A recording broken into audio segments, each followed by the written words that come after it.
Maititi Kamchachilo coming through vachinyomba baba Harare mushure mekunge City Father vakadedzera kuti music gospel haisi kubhadhara. Vakatiza munongoziva mega vari kudedzera kuti ndadzoka kuGT Family album coming through. Saka baba Harare vari kutukwa nani Maititi. As you all know, Maititi nababa Harare vakambowirirana zvisingaite, but things ended in tears. Saka Maititi vava vachipindura zvakataurwa nababa Harare vachiti ivo gospel music inobhadhara hayo kana uchiimba zvinonakidza plus uchirevesa. It's not like hakuna successful gospel music and stuff.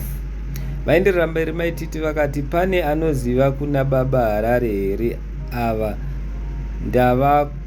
ndivawedzere ndivape $200 yandakavapa ishoma musi uya ndiri kuJoni. Maititi vaenderera mberi futi vakati ini handikokwe kumashow ndoita angu ndega, ndoronga nemapromoters ende ndozadza, handina history yekuimbira machechi asina vanhu. Ndakapfuura level rekuchemera mari yeoffering, ndoda mari inotenga matiles ekuzim tiles. Ndozvataurwa naMaititi. Handisi guys munoti kudii, asi Maititi nababa Harare vakambowirirana zvisingaite. Maititi vanotone imwe ngoma yavakaimba nababa Harare inoti Rita.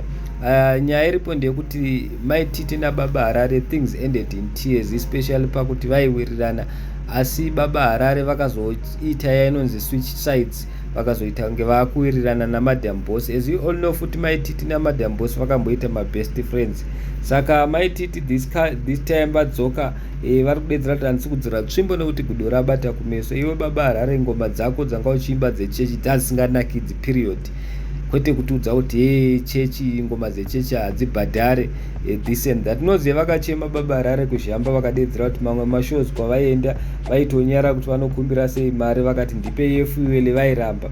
Asi teererai muzvozva zvitaurwa nevazukuru vambuya nehanda. Handizivi guys kuti what do you think panyaya dzegospel and music dzisi dzegospel, because baba Harare vachikombeya GT Family negospel yanga vachiimba, asi aripo mumwe munhu auya akati fair havana kana hit song yacho yegospel. Honestly speaking, vanhu were hyping him because in this City Father. Mumwe munhu akati the kind of emotional damage that will come with baba Harare's response, Mura aren't ready for it. Mumwe munhu akati vanhu vakambojanana vanonetsa kupindira pakati pamuchacha, haasiriye akadyisa David nyoro here akaonda zvisingaite. Mumwe munhu akauya akati gospel baba Harare panga paresveka kana wani zvayo yaibata mweya wangu. Mumwe munhu akati kungoti vanovengwa but vataura chokwadi Maititi. Mumwe munhu akati plain truth, vana Charambas, Dorcas, Matthias Mary vakaita mari nayo. Mumwe munhu akati mukomana anga asuwa kukoira uyo. He is tired of pretending now. The Charambas built a legacy nayo gospel iyoyi. Mumwe munhu akati ndobanga manje zvekuti ndaisapiwa mari ratove drama iri ramakutaura baba Harare. Mumwe munhu akati kana ndiri seni pavakangotanga kuimba gospel handambobvira ndaiteerera yanga iri tsvina. Handizivi guys kuti munoti kudii nazvo, asi it seems Maititi vari kudedzera kuti imi baba Harare muri kurasika.